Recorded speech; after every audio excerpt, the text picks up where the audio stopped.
இயேசு கிறிஸ்துவின் நாமத்தில் இந்த வீடியோ மூலம் உங்களை சந்திப்பதில் மகிழ்ச்சி அடைகிறேன். இன்னைக்கு நம்ம எந்த காரியத்தை குறித்து நம்ம வேதத்துல இருந்து தியானிக்க போறோம்னா, தொடர் தோல்வி. அதை குறிச்சு நம்மளுடைய வாழ்க்கையிலும் தொடர் தோல்வி வந்திருக்கலாம். நம்மளுடைய தொடர் தோல்வி நிமித்தம் நாம் வாழ்க்கையை வெறுத்திருக்கலாம். இந்த தொடர் தோல்வி நம் வாழ்க்கையின் முடிவல்ல. அநேக காரியங்கள் வேதத்துல இருக்கு.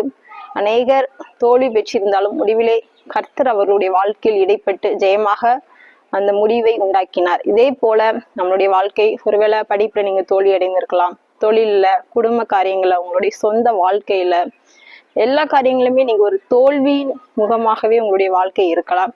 கர்த்தர் உங்களை பார்த்து சொல்கிறார், ஏசேக்கு சித்ரா முடிந்தது, ரெகபு தொடங்கும்.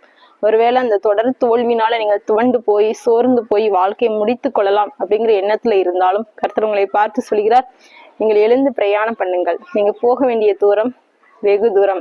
எழுந்திருந்து போஜனம் பண்ணுங்கள், அதாவது எழுந்திருங்கள், தூசியை உதறிவிட்டு எழுந்திருங்கள். ஒருவேளை உங்களுக்கு நேசித்தவர்கள் உங்களை விட்டு பிரிந்திருக்கலாம்.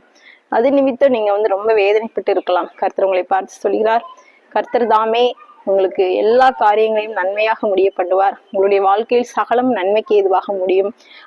இப்படிதான் சீஷர்கள் ஒரு விஷயம் கடல்ல பிரயாணம் பண்றாங்க. அப்போ மிகுந்த கொந்தளிப்பு உண்டாகுது. கடல் மூழ்கி போற ஒரு சூழ்நிலை. அப்போ அவங்க சொல்றாங்க, ஆண்டவரே எங்களை ரட்சியும்னு. உடனே ஏசப்பா சொல்றாங்க, ஏன் அப்படி பயப்பட்டீங்க அற்ப விசுவாசிகளே அப்படின்னு சொல்றாங்க. ஆண்டவர் ஒரு வார்த்தை கடலை அமைதலாருன்னு சொன்னோடனே அதட்டினோடனே ஸ்டாப் ஆயிட்டு. இதே போலதான் கர்த்தர் நம்மளோட தான் இருக்கிறார். நம்மளுடைய ஒவ்வொரு காரியமும் அவருக்கு தெரியும். ஒருவேளை நம்ம நினைக்கலாம், ஏன் எனக்கு ஆண்டவர் என் கூட இருந்தா ஏன் எனக்கு இப்பெல்லாம் நடக்கு, இந்த பிரச்சனைகள் போராட்டங்கள்லாம் வருது அப்படின்னு. கர்த்தர் நம்மளை ஒவ்வொரு சில காரியங்களுக்காக பழக்குவிப்பார். சில காரியங்களுக்காக சில வேளை நம்மளை காத்திருக்கவும் வைப்பார்.